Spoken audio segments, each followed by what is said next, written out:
Am I the idiot for refusing to give my mom $2,000 from my savings? My mom asked me to give her $2,000 from my savings, after accidentally seeing how much money I had. I'm a 19-year-old college student, and I still live at home. I've been working part-time since I was 16, and I'm extremely careful with money. I don't go out much, I don't buy expensive things, and over the years I've managed to save about $4,000.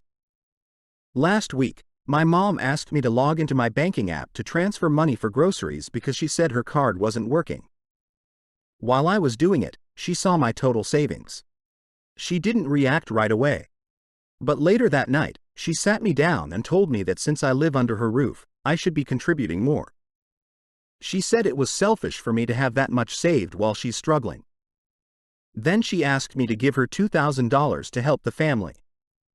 She told me I could always earn it back later. The thing is, she isn't unemployed. She works full-time. We're not rich, but we're also not in any financial crisis. I already pay for my school expenses, my phone bill, and sometimes groceries. I've been saving that money in case I move out, or for emergencies.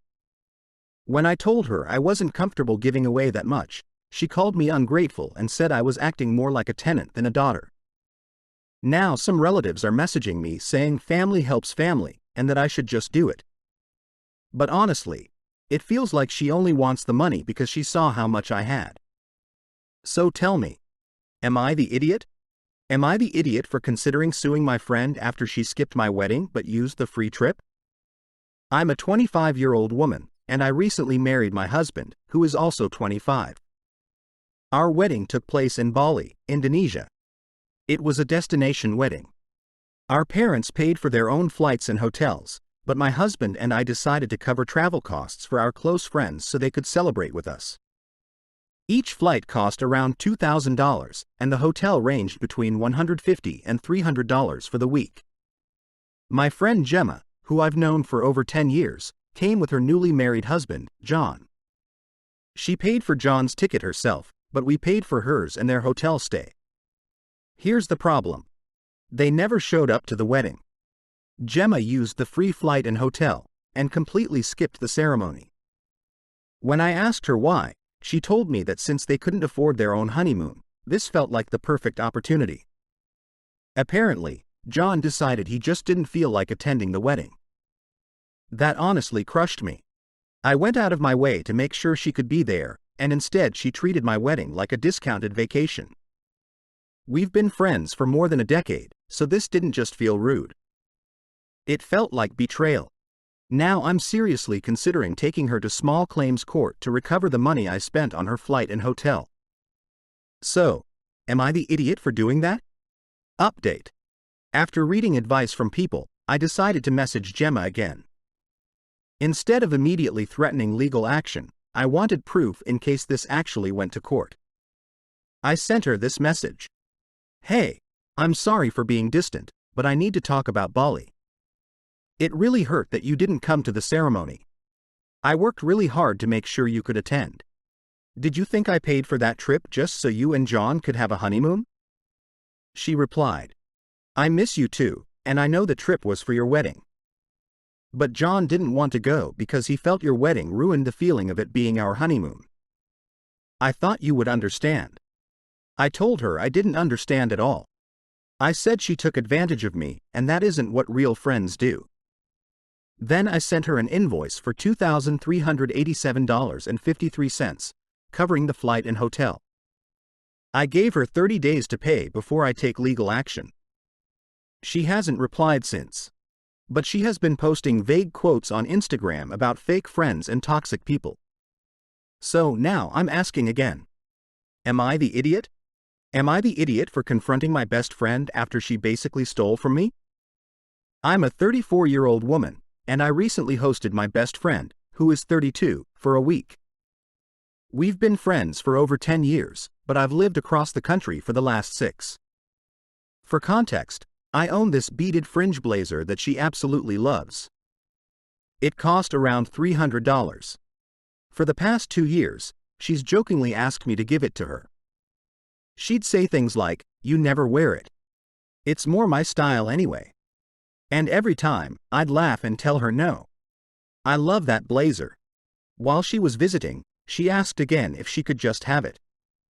I laughed and said no again, but told her she could wear it to dinner if she wanted.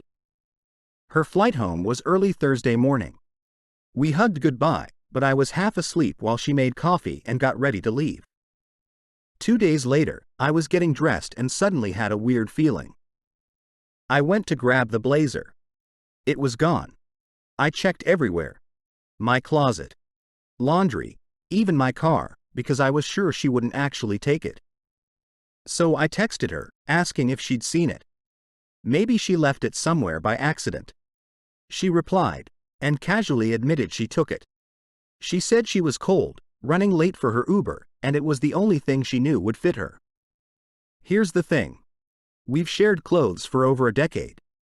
Everything I own fits her. And this blazer wasn't near the door. It was buried in the back of my closet, behind at least 10 sweaters and hoodies. Meanwhile, the oversized hoodie she had worn the night before was literally sitting on the couch next to the exit. I've always been generous with my things. During this visit, I even gave her several pieces of clothing I don't wear anymore because she liked them. So honestly, it feels like because I said no to this one item, she decided to just take it anyway. I replied with, "What the hell?" She repeated the same excuses and then said she'd mail it back next week. I told her that didn't make sense, explained why her story sounded like a lie, and said her behavior was really weird and hurtful. I told her to mail it back and that I needed space. Now I'm sitting here wondering, am I the idiot for being this angry? And is this serious enough to stop being close friends, even if she sends the blazer back? Am I the idiot for telling my friend she couldn't bring her child to my event? My husband and I are firmly child-free. He's 35, I'm 30. But we don't hate kids. I actually work with children who have mental health needs, and we spend time almost every month with our nieces and nephews, ages 1 through 8. Since 2018, I've hosted an annual Galantini's event. And historically, it has always been adults only. We picked this year's date back in December for late February. Earlier this week, one of my friends texted me. She said, I might have to bring my 1-year-old. Would that ruin the vibe? My husband is working, and my mom can watch my other 2 kids, but I'm nervous about leaving the baby with her because he needs more attention. For context, her other kids are elementary school age. I replied, that's a tough situation. I wouldn't say it ruins the vibe, but it definitely changes it. Since everyone agreed to come knowing it was a child-free event, I don't think it's fair to change that now. She answered, I guess I didn't realize it was child-free. Another friend and I brought our babies before when they were little or breastfeeding. But don't worry. If I'm not comfortable leaving him with my mom, I'll just miss it. No big deal. For clarification, in 8 years we've only made 2 exceptions, and both were for babies under 6 months who were exclusively breastfeeding.